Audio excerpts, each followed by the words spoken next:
Hey there, and welcome to What a Feminist Looks Like, a channel where I discuss the relationship between fashion and feminism. This time I'm going to discuss the new woman, a fashion ideal that came with a political statement. She was stating that, or making fun of the old Victorian way of dressing, of having these layers and layers of clothing with corsets and petticoats, underwires. She also was making a statement about political equality between the sexes, particularly with voting rights. New Woman 101. So first off, who wore this exactly? Mainly worn by women in urban environments in the United States. Also college girls, women in the workforce, and athletes. This outfit was also seen as a model for the suffrage movement. It was worn by people like Lucy Stone and Susan B. Anthony. The life of the new woman began around the 1890s, and it's agreed upon by multiple scholars that it was 1894. And then from there, the death date of this is kind of blurry. It kind of just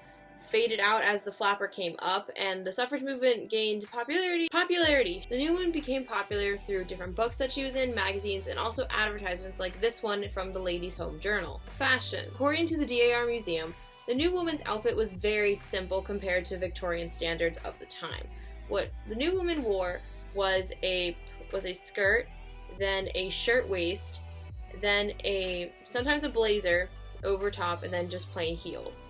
All of these were plain colors, but she also had a bicycle sometimes, and this is the time period when the bloomer came back into fashion. The reason that this outfit is so incredibly simple is because she was making fun of Victorian ideals of fashion. The entire point or goal of Victorian fashion was to promote your wealth and show that you are this wealthy, affluent person that just wants to show it off for no reason whatsoever. It's like people today who have like 5 cars and 3 beach houses. It's like, why would you do that? Feminism. The people who were modeling her were suffragists, so they wanted political equality between the sexes, thus making them equally in a political atmosphere. Additionally, the new woman was very active and encouraged women and young girls to be just as active, to play sports, go to college, and have their own job and be in the workforce as a woman.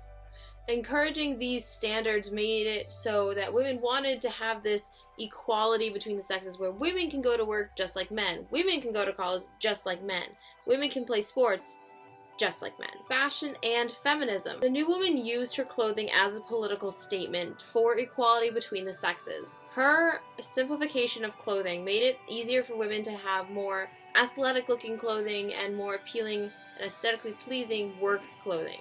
These women who would often emulate what she wore were people who wanted to have this equality between men and women in where they got educated, what they were able to do, and where they were able to work. This connection of what these women looked like to how they were treated is the quintessential relationship between fashion and feminism. Modern implications.